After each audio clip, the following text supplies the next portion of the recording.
right, hello. This is Jaakko from Team Spective, and I wanted to have a short discussion about autonomy.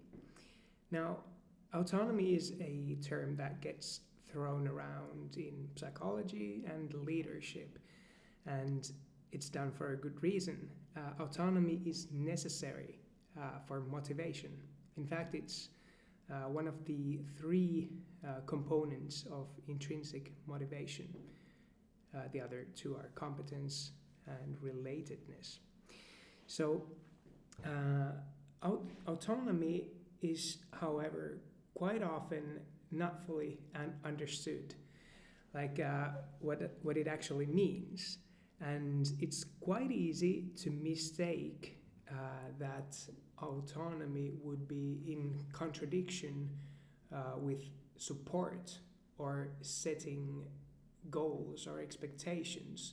So if a manager gives you some clarity on what's expected, that would limit your autonomy. And this is absolutely not the case. And in fact, we see those two as different axes.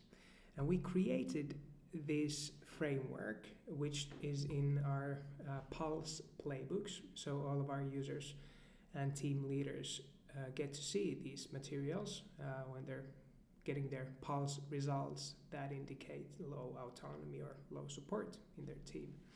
So we want to teach our users these concepts and teach them to talk about them. But I really wanted to talk about this framework that we designed here. So if we take an example, I have a task that is not going anywhere. I don't have any idea how I should get started with it, and it's too difficult for me to do alone. But also, I haven't received any offers for help or guidance from anyone. So it's quite obvious it's not moving anywhere. So we named this bottom left quadrant Valley of Stagnation. And everyone has tasks right here. So the alternatives, how I could actually move forward with it, would be to increase my autonomy and kind of muscle through some too difficult task. And that's hard. Obviously, and you would be all alone. So you could muscle through and increase your autonomy and take on the task. And then you would end up here in the top left quadrant, which is called abandonment. And it can be a risk for burnout if this is how things happen all the time, right? Well, instead, my manager could come to me or some other colleague, doesn't matter, and offer help. Like, I see that you're struggling with this task. Do you want some help with it? And maybe even give some template for planning how to get started with it. And that would increase this axis, so clarity and support and help.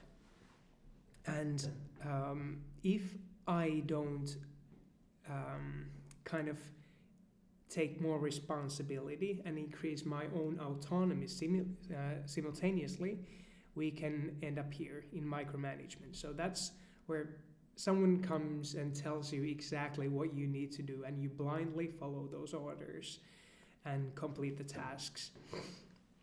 But you really don't think it through yourself, like how it should be done. And people need that kind of choice to stay motivated, like we discussed in the beginning.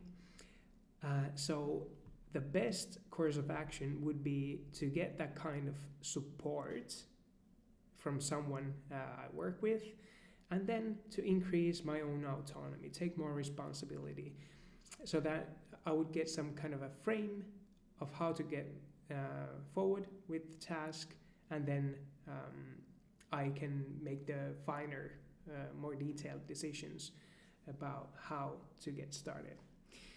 So this is how the task could move to a peak of productivity where we have both high autonomy and high support. And this is obviously where we hope most of our tasks would land. And this is quite useful framework if you're a team leader and you want to discuss with your team about different tasks, and kind of to make it easy to talk about why some task is stuck. Because obviously there's some lacking support, some lacking clarity, or some lacking autonomy, or both. So we ran actually this model against our data, because our platform pulse surveys are used in hundreds of teams, and we found out that actually teams land quite clearly on some of these quadrants. So we work with software companies who have invested in working practices, so obviously they are quite advanced on average. So many teams are right here in the top right corner, which is the place we hope most would be.